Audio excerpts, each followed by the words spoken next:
Hello everyone, मी जाकीर शेख, संचालक vision academy Gokunda Kinwat.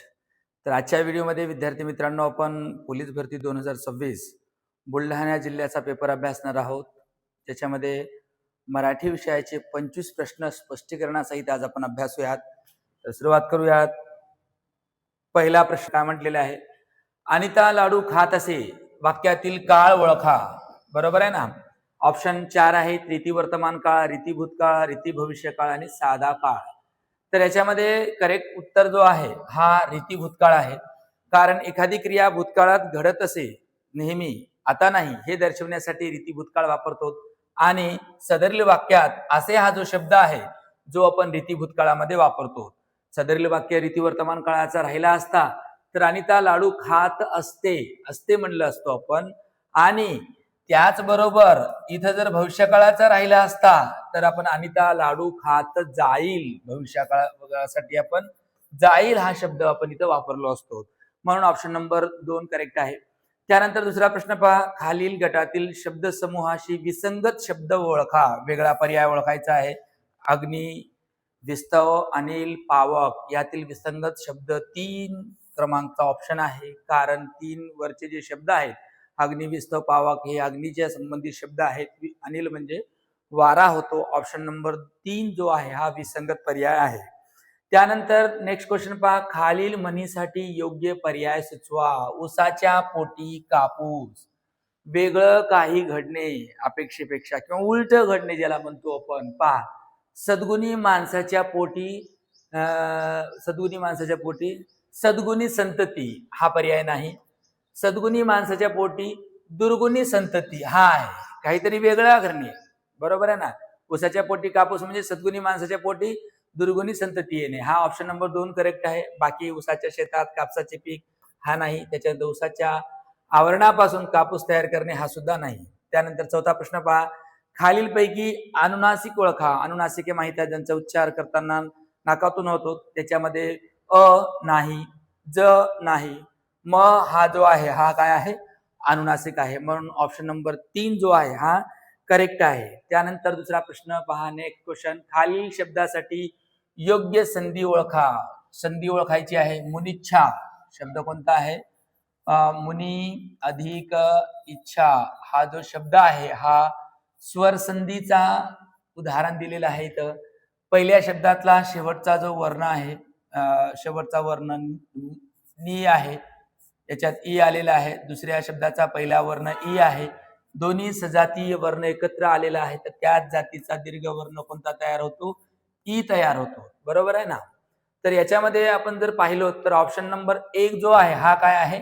Correct आहे. कारण इथं दीर्घ नी दिलेला आहे. बरोबर आहे ना? यापासून बनलेला वर्ण असं स्पष्ट वर्ण बनू शकतो. मुनिच्छा, राईट. तर ऑप्शन नंबर 1 जो आहे हा काय आहे? करेक्ट आहे. बाकी होऊ शकत नाही कारण शब्द ते चुकीचे आहेत. त्याच्यानंतर पहा, नवलाई हे खालीलपैकी कोणते नाम आहे? नवलाई, राईट. सामान्य नाम, विशेष नाम, भाववाचक नाम आणि गुणवाचक नाम. उत्तर आहे भाववाचक नाम, ज्याला आपण धर्मवाचक सुद्धा नाम म्हणतो. बरोबर आहे ना?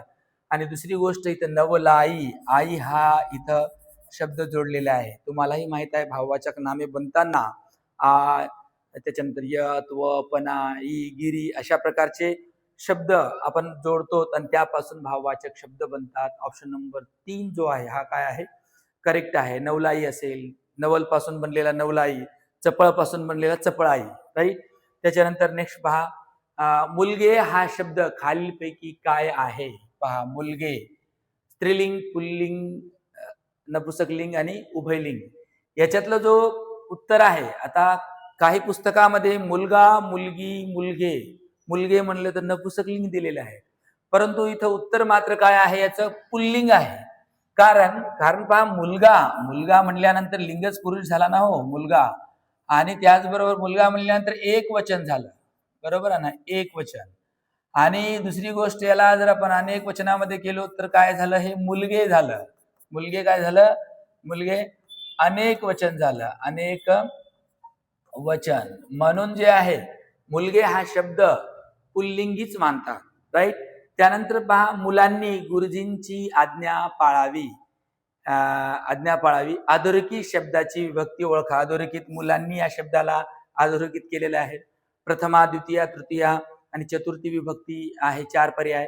तर जे आपल्याला मुलांनी नी हा जो विभक्तीचा प्रत्यय आहे, विभक्ती कोणत्या विभक्तीत वापरतात? तृतीयामध्ये वापरतात का? ने, एशी, नी, शी, ही, ई. बरोबर आहे ना? तर ऑप्शन नंबर 3 याचं करेक्ट आहे. त्यानंतर नेक्स्ट जो क्वेश्चन आहे, खालील वाक्यातील अधोरेखित सर्वनामाचा प्रकार ओळखा. त्या दुकानात काय आहे ते मला माहित नाही. राईट? काय आहे ते माहित नाही, दर्शक नाही, दर्शवण्यासाठी वापरतो हा, ही, हे. दुसरा आहे सामान्य सर्वनाम. सामान्य सर्वनाम करेक्ट आहे, ज्याला आपण अनिश्चित सर्वनाम सुद्धा म्हणतो. आपण अनिश्चित सर्वनाम. सर्वनाम हा पर्याय आहे क्रमांक 2 बरोबर आहे. प्रश्नार्थकही नाही आणि संबंधीही नाही. का? त्या दुकानात काय आहे हे मला माहित नाही, म्हणजे अनिश्चित नाही, अनिश्चित आहे. पहा 10वा प्रश्न काय म्हणतो, खालील वाक्यातील अधोरेखित शब्दाच्या संख्या विशेषणाचा प्रकार ओळखा. एक एक मुलगा रांगेत पुढे जात होता.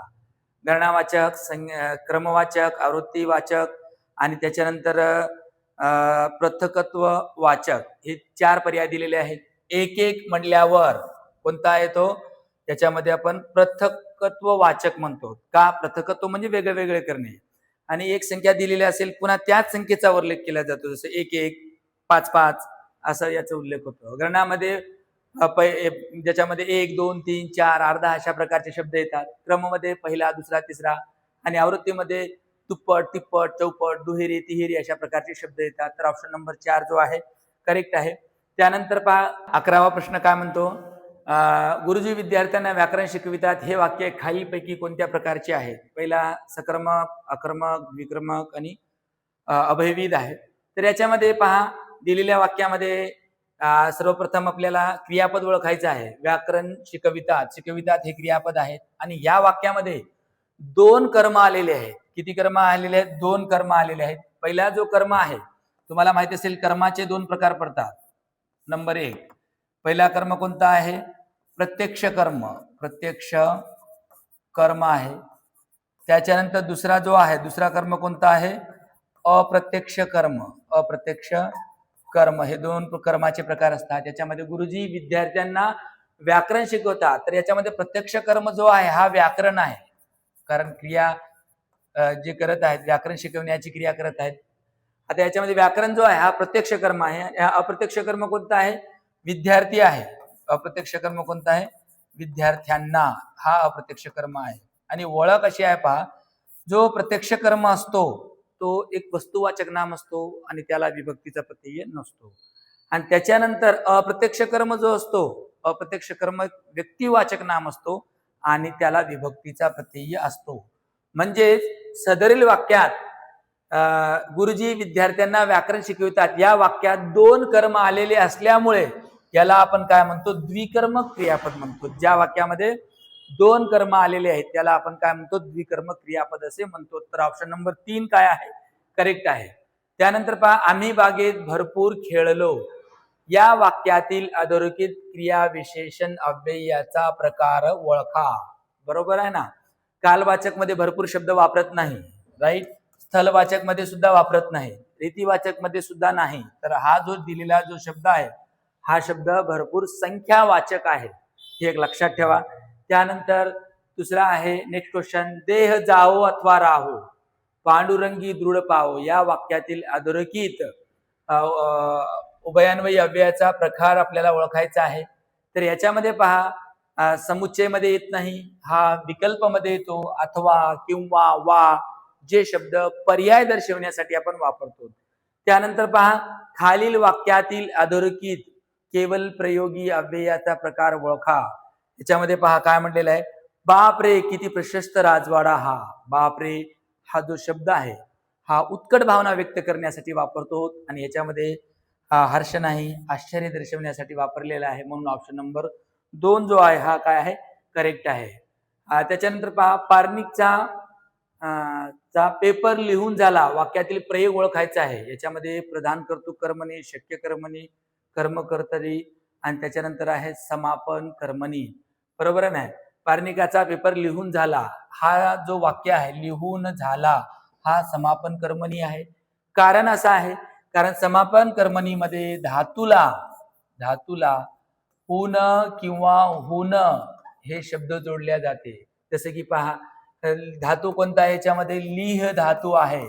त्याला आपण ऊन जर हुन जर जोडलो तर काय होईल, हे लिहून असा त्याचा अर्थ होतो. हे एक लक्षात ठेवा. त्याच्यामध्ये उत्तर जो आहे ऑप्शन नंबर काय आहे 4 करेक्ट आहे. प्रतिदिन या सामासिक शब्दातील समास ओळखा. शब्द आहे प्रतिदिन, याचा समास ओळखायचा आहे. समास पहिलाच प्रकार आहे अव्ययीभाव समास. का? याच्यामध्ये आ, यथा, प्रति अशा प्रकारच्या उपसर्गांचा इथं वापर केला जातो. त्यानंतर नेक्स्ट क्वेश्चन पहा. फकीर हा शब्द मराठीमध्ये खालीलपैकी कोणत्या भाषेतून आलेला आहे? फकीर जो शब्द आहे पोर्तुगीज, अरबी, फारसी, त्याच्यानंतर इंग्रजी जी आहे, त्याच्यामध्ये उत्तर मात्र कोणता आहे? अरबी शब्द आहे. अरबी शब्दाचा हा फकीर आहे, इकडे आपल्या भाषेतून आलेला आहे. त्यानंतर पहा, खालील वाक्यातील अलंकार ओळखा. अलंकार ओळखायचा आहे. वाक्य काय म्हणतो? नयन कमल हे उघडीत हलके जागी हो जानकी. बरोबर आहे ना? नयन कमल हे उघडीत हलके जागी हो जानकी. जानकी काय आहे? तुझे सुंदर कमळासारखे डोळे उघड आणि जागे हो. याच्यामध्ये 4 ऑप्शन आहेत. उपमा. उपमा अलंकार नाही, कारण उपमामध्ये आपण पाहतो सम, समान, सारखा असा शब्द आपल्याला पाहायला मिळतो. उत्प्रेक्षामध्ये जणू, जणू काय, गमे, भासे, वाटे असे शब्द वापरतात. तर या वाक्यामध्ये रूपक अलंकार वापरलेला आहे, कारण याच्यामध्ये एकरूपता दर्शवलेली आहे. काय दर्शवलेली आहे?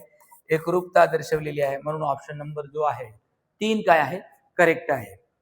पहा, समोरचा प्रश्न काय म्हणतो? पुढील कंसात दिलेला विरामचिन्ह हे कोणत्या प्रकारचे आहे? पहा, पूर्णविराम आपल्याला माहित आहे. त्याच्यानंतर दुसरा आहे स्वल्पविराम. स्वल्पविराम कॉमा ज्याला म्हणतो. त्याच्यानंतर अपूर्ण विराम, 2 टिंब असतात, 2 टिंब.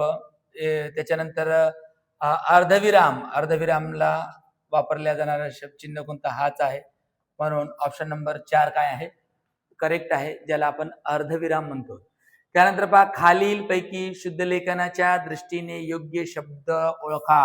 योग्य शब्द ओळखायचा आहे आपल्याला. त्याच्यामध्ये पहा, अनुसया, अनसुया, अनुसया आणि अनुसूया. तर याच्यातला जो आहे हा ऑप्शन नंबर 2 जो आहे हा काय आहे? करेक्ट आहे, कारण हा जो शब्द सदरील जो शब्द आहे हा संस्कृत भाषेमधून आलेला शब्द आहे. आणि त्याचबरोबर याचा अर्थ असा होतो मत्सर नसलेली स्त्री, ज्याला म्हणतो आपण मत्सर नसलेली स्त्री, हा या शब्दाचा अर्थ होतो. आणि याचा सु काय पाहिजे? हा दीर्घ पाहिजे. हा एक लक्षात ठेवा. त्यानंतर नेक्स्ट क्वेश्चन पहा, खालीलपैकी कोणत्या भाषेची लिपी ही देवनागरी लिपी नाही? संस्कृतची आहे, मराठीची आहे, नेपाळी सुद्धा आहे, कन्नड नाही. दक्षिण क्षेत्राची भाषा आहे. कन्नड साठी देवनागरी लिपी वापरत नाही. त्यानंतर शब्दाचा प्रकार ओळखा. अतिथी हा जो शब्द आहे तत्सव, तद्भव, देशी, परभाषी आहे. हा तत्सम शब्द आहे. संस्कृत मधून मराठीमध्ये जशीच्या तशी आलेल्या शब्दांना आपण तत्सम म्हणतो. तद्भव म्हणजे ज्यात बदल झालेला असतो स्वरूपामध्ये, यांना तद्भव म्हणतो. तर ऑप्शन नंबर 1 जो आहे हा करेक्ट आहे. त्यानंतर नेक्स्ट क्वेश्चन पहा, पुढील शब्दासाठी योग्य अर्थ लिहा. पाणी आहे, बरोबर आहे ना? पाणी या शब्दाला जर निरीक्षण जर केलं तर याची जी वेलांटी आहे ही रस्व आहे, आणि रस्व वेलांटी जेव्हा असते तेव्हा याचा अर्थ हात असा होतो. बरोबर आहे ना? जल नाही. हा जर पाणी शब्द असा राहिला असता, दीर्घ वेलांटी राहिली असती तर तो जल झाला असता. आणि हा जो पाणी जो आहे तर याला आपण काय म्हणतो? हात हा शब्द इथं आपण वापरतो. त्यानंतर पहा, नेक्स्ट जो क्वेश्चन आहे, खालील पद्यपंक्तीतील वृत्त ओळखा. मधु घटेची रिकामे पडती घरी, मधु मागशी माझ्या सख्या परी. याच्यामध्ये वृत्त ओळखायचं आहे.